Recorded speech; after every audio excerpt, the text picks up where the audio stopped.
What I have here is a couple of images on screen that I've worked through in the batch process. So they're both identical but completely different in relation to colour. What I'm going to do is to make a layered stack of just these two. I'll do that manually by dragging that tab, if I can get it back in. There we are, just drag one of them out with the move tool, click drag and drop. I can now close down the green one and shuffle that into position. I can go to my layers, just make sure they are in register, because one of the other options we have is once we've shot a series of images in register, then of course we can blend one or the other. So if we wanted to bring a little bit of colour just through the glass of the green, we could possibly do that. But I was thinking of using a gradient from over here on a mask. So let's select the green image at the top, apply a mask. The mask is automatically selected. Over to the toolbox, pick up our gradient tool, gradient tool. From the options here, use the linear gradient, which is the one far left. And here we want foreground to transparent, the second one in. Because what I could do now is draw a line down at the top.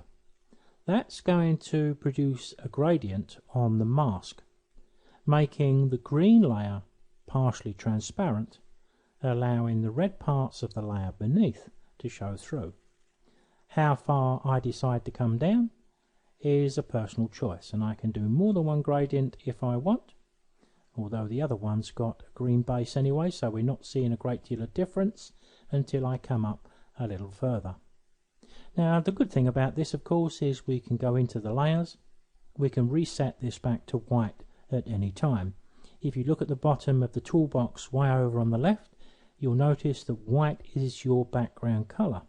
Control backspace will flood that colour, and in my case it's flooded my mask, allowing me to do something different, because as you probably remember with gradient tools, we can go from left to right, and Control Z we can go corner to corner,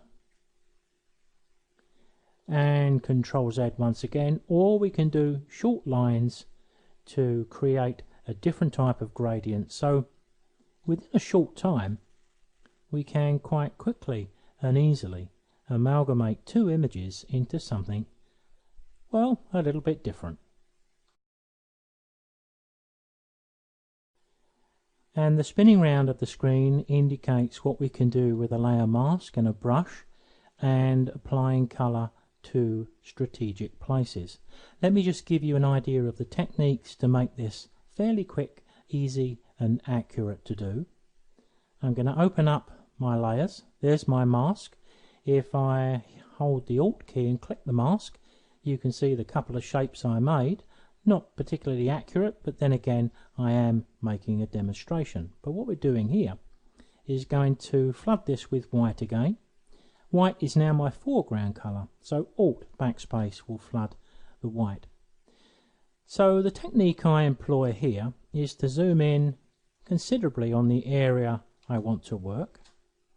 I get myself an appropriate size brush and black as my foreground colour. My flow rate, I usually work with it at 100%, which you may think could be a little bit dangerous, but get the brush the right size, click near the edge, hold the Shift key, click a short distance away, and I can quickly paint around the edge. And when I get to curves, I can take shorter steps. I can move my image, I can go right around the edge. Here's a couple of curves, so click, and just click, click, click, click, click, click. Let's assume I've gone all the way around and I'm coming back up the other side now. Click, click, click, click.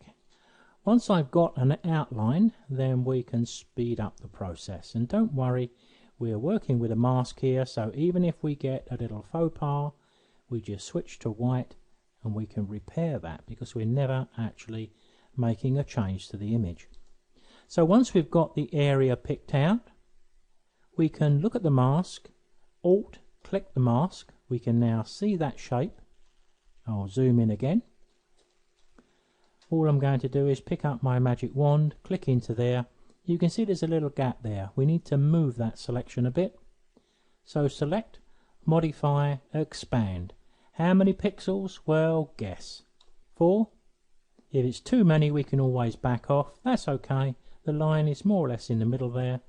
I can flood within that selection with black. Black, look at it at the bottom of the toolbox is our background. So Alt backspace. Control D removes the selection. And when I turn everything back on and hit Control 0, you can see how quick and accurate we can be, marking out colour of quite small or larger areas within our image. Now I set up this picture to use in my slideshow, but we can actually quickly and easily change the colour of the liquid. Because this image is a monochrome image, we don't have to be quite as fussy as the previous one going around the edge. But here's a thought.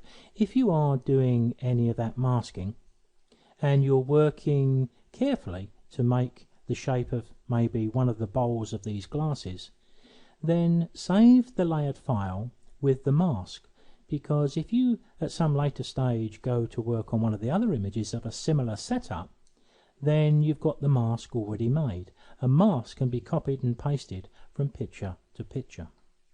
What I'm going to do here, because of the monochromatic nature of the image, is going to be pretty quick to change the colours here. So let's just quickly select around that one there. Control U brings up my hue and saturation. So I can quickly have this one, let's have it a turquoise blue. Let's make a selection around this one, but I don't want the blue one as well. Let's have Control U once again. We'll go the other way. There's mauve. We'll leave the red in the center. Let's do this one. Control U. We could do with a nice yellow there. Let's move across until we see one. There it is, somewhere around there. Push the saturation up. And we've got one more to do. Which way are we going to go? I think we'll go with a vivid blue with this one. There we go. So you can see we've got lots of creativity both with the camera in front of our eye and also on the PC too.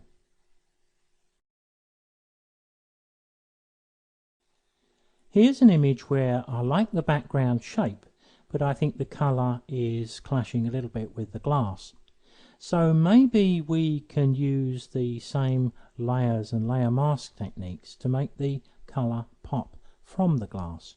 So what I'm going to do after doing my normal spotting and normal changes, I'm going to take the saturation off and I'm going to add a little bit of clarity, a little bit of blacks to put a sparkle into the black and white background. I'm not too keen on these highlights, so I'm going to drop those down. They look okay, but I may even pick up my brush and do a little bit of work on those too, just to take them down a bit more. Maybe even a little bit round here and down there. And then I'm going to open this up into Photoshop. Once it's open, you'll notice when I go into the layers that this is a smart object, which means there's the little symbol. If I go to the right of that thumbnail, right click, I can make a new smart object via a copy. Selecting the bottom one, if I double click, I can go straight back into Camera Raw. I'm going to reset the saturation. In fact, I'm going to boost it by pushing the vibrance up quite a bit. And I'm going to click OK, because now I can use the same techniques with a layer and a layer mask to bring the colour through in just the bottle stopper and or the reflection. Now I'm going to do this pretty quick, selecting the top layer and the mask. So I'm going to do this really quick and dirty because it is just for demo purposes. But there's black, there's my brush, 100% flow. you would take a lot more care than I'm about to. But it does give us an idea. Sometimes it's good to work like this, just to test an idea. Because if you do a little bit of this, and then you realise it's not working as you would think, then you've not spent 20 minutes doing a careful bit of masking that you then are going to commit to the bin. So as you can see, very, very quick and dirty. But we can soon hit Control 0. We can zoom out and get a feel for whether the concept is going to work and if it's going to help.